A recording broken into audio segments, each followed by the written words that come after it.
Incalzato da un esorcista, Satana rivela il suo piano diabolico per distruggere le anime. Prima parte. Salve a tutti carissimi. Oggi voglio raccontarvi di un grave caso di possessione diabolica durante il quale Satana, incalzato dall'esorcista, ha fatto delle importanti rivelazioni che ci aiutano meglio a capire come agisce il demonio e quindi anche a difenderci dai suoi attacchi. Ma veniamo al racconto di questo terribile esorcismo durante il quale Satana ha fatto delle rivelazioni. L'esorcismo in questione ha avuto luogo circa una ventina d'anni fa. Assieme all'esorcista vi erano anche alcune persone fidate di provata fede e preghiera per aiutarlo nel compito di scacciare i demoni. L'esorcismo iniziò con la preghiera del Santo Rosario comunitario di protezione dei presenti, dei loro familiari e della liberazione del posseduto e della mamma, assente in quanto anziana e malata. Alla terza decina del rosario il posseduto iniziò a provare un senso di soffocamento e a non ricordare le preghiere del rosario. Alla fine dell'orazione i presenti invocarono con un canto lo Spirito Santo ed effettuarono il canto in lingue. Il posseduto iniziò ad assumere un aspetto diverso e sofferente. Alla fine confidò ai presenti che la preghiera in lingue lo faceva star male. Durante la preghiera di Leone XIII, recitata dall'esorcista,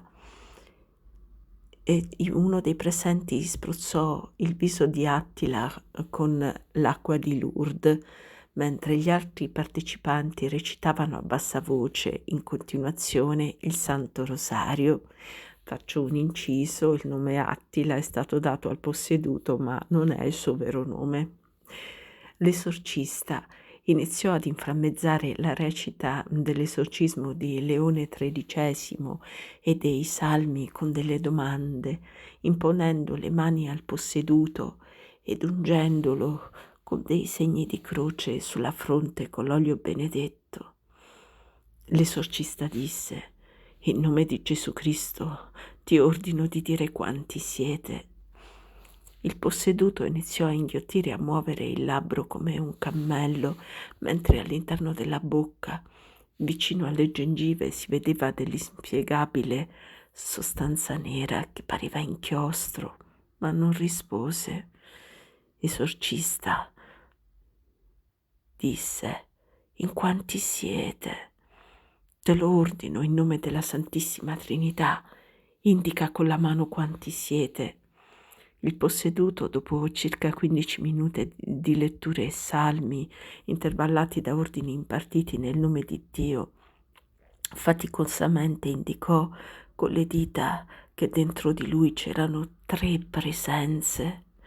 Quindi l'esorcista chiese: «Siete anime dannate o angeli decaduti?» E il posseduto rispose: «Non te lo dico», assumendo un atteggiamento sardonico e incrociando le braccia in segno di sfida.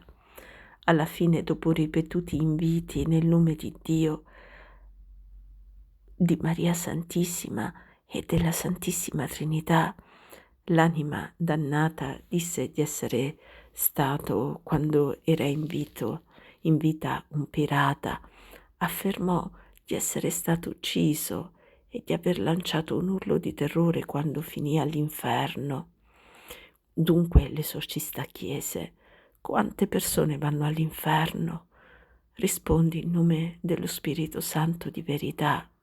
«Tante», rispose il pirata. «Qual è il peccato principale che ai giorni nostri porta le persone all'inferno?» lo incalzò l'esorcista. E si sentì rispondere: «La lussuria e l'ateismo». L'anima dannata ormai si era manifestata chiaramente. Ella sbuffava in continuazione e mostrava un'evidente sofferenza quando uno dei presenti, su invito dell'esorcista, spruzzò il volto del posseduto con l'acqua di Lourdes, cercando di togliersela. Chi ha voluto che Attila capitasse da noi, gli chiese allora l'esorcista. Gesù, rispose il diavolo dopo ripetuti inviti e spruzzate sul viso di acqua di Lourdes. Pregano Attila e la sua mamma, continuò l'esorcista. Sì, disse il pirata. Che cosa devono fare affinché tu vada via? Occorre che preghino il rosario. È vero che non puoi nulla nei confronti di chi prega il rosario intero devotamente e quotidianamente, continuò imperterrito l'esorcista. È vero, confermò l'anima dannata, perché la Madonna piange spesso nelle varie città e paesi del mondo, perché non c'è più religione nel mondo. Che cosa bisogna fare per uscire da questa situazione? Occorre pregare, soprattutto in famiglia, guardare meno televisione e pregare di più, soprattutto il rosario, rispose il diavolo. È vero che molti programmi televisivi e divulgati dai media sono tuoi, rispondi in nome di Gesù Cristo. È vero, rispose con un sorriso sardonico il diavolo e continuando a sbuffare allungò le gambe e diede qualche colpo ritmico col piede. Come mai in Europa vi è una massiccia presenza di persone ormai atee ed eretiche? Perché si cerca di fare di tutto da parte di noi demoni, di distruggere i valori cattolici. Ma quali sono le persone che militano nella setta della bestia? Rispondi nel nome di Dio. Ah, sono molte le persone che sono dalla nostra parte, rispose compiaciuta l'anima dannata, assumendo un'inspiegabile fattezza del volto, impossibile da riprodurre naturalmente. Evidentemente si trattava del viso dell'anima dannata che si manifestava ormai sempre più chiaramente. Com'è l'inferno? E come l'ha mostrato la Madonna a Fatima? Continuò l'esorcista. Peggio di quello che vi è stato mostrato. Allora appartengono a te quali propagano invece l'idea di un inferno soft, non in sintonia con quanto scritto nella Bibbia e mostrato dalla Madonna? Rispondi in nome della Madre della Verità. Sì. Il capitolo 12 dell'Apocalisse si riferisce per caso all'apparizione della Madonna a Fatima? Sì. E il dragone rosso simboleggia l'eresia profetizzata a Fatima?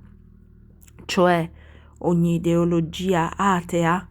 Rispondi nel nome della Madre della Verità. Sì. È qui presente la Madonna? Indicala. Il demonio segnò con la mano la posizione sopra elevata in cui la Madonna si trovava e affermò che ella gli impartiva gli ordini. Incalzato dall'esorcista mostrò inoltre la posizione vicino all'esorcista stesso, in cui si trovava San Michele Arcangelo, invocato durante le preghiere. È vero che i castighi sono alle porte? È vero, confermò Satana. Che cosa bisogna fare per bloccarli? Pregare il rosario, replicò il diavolo, dopo ripetute spruzzate di acqua di Lourdes. È vero che la Madonna salverà quanti pregano il rosario intero con devozione? È vero, rispose il demonio confermando indirettamente le promesse legate alla recita quotidiana del rosario intero. Poi l'esorcista cominciò a pregare il Salmo 91 e dal punto 1000 cadranno al tuo fianco e 10.000 alla tua destra, ma nulla ti potrà colpire. Disse al diavolo: confermi, diversamente da quanto fanno credere alcuni, che voi non potete nulla nei confronti di quanti dimorano all'ombra dell'Onnipotente, di quanti, cioè, vanno devotamente a messa, lo pregano, seguono i suoi comandamenti, lo invocano e si affidano a lui. Sì, affermò il demonio, annuendo col capo e mostrando d'essere costretto da una volontà superiore ad avvalorare l'eterna parola di Dio. L'esorcista poi citò le parole della scrittura: sono caduti nella fossa davanti a me, ed intimò all'anima dannata di rispondere nel nome dello Spirito Santo di verità. È vero che se qualcuno ordisce una fattura nei confronti di chi prega devotamente, è lui stesso invece a cadere nella fossa scavata davanti al destinatario della fattura. Anche stavolta il pirata fu costretto a confermare suo malgrado: è già nato l'anticristo?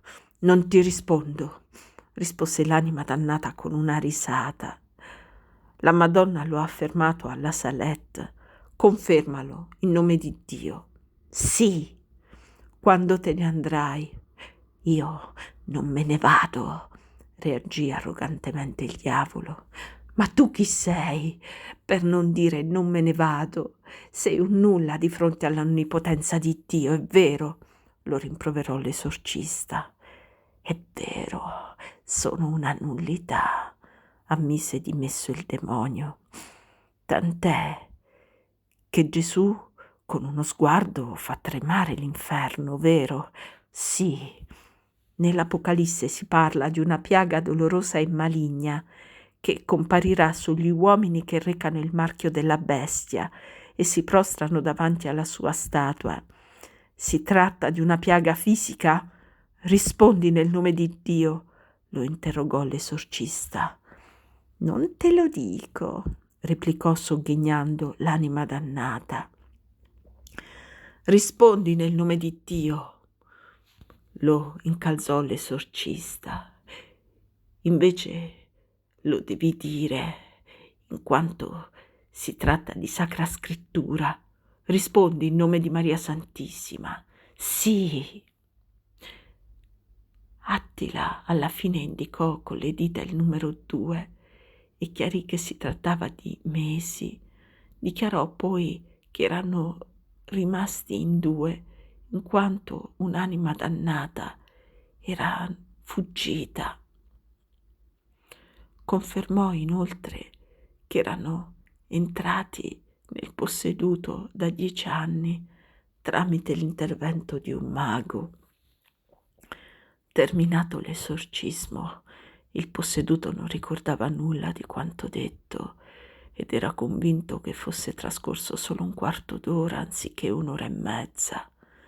Non ricordava neppure d'aver gettato a terra la Bibbia lasciata un attimo dall'esorcista sul tavolino. Questa fu la fine del primo esorcismo.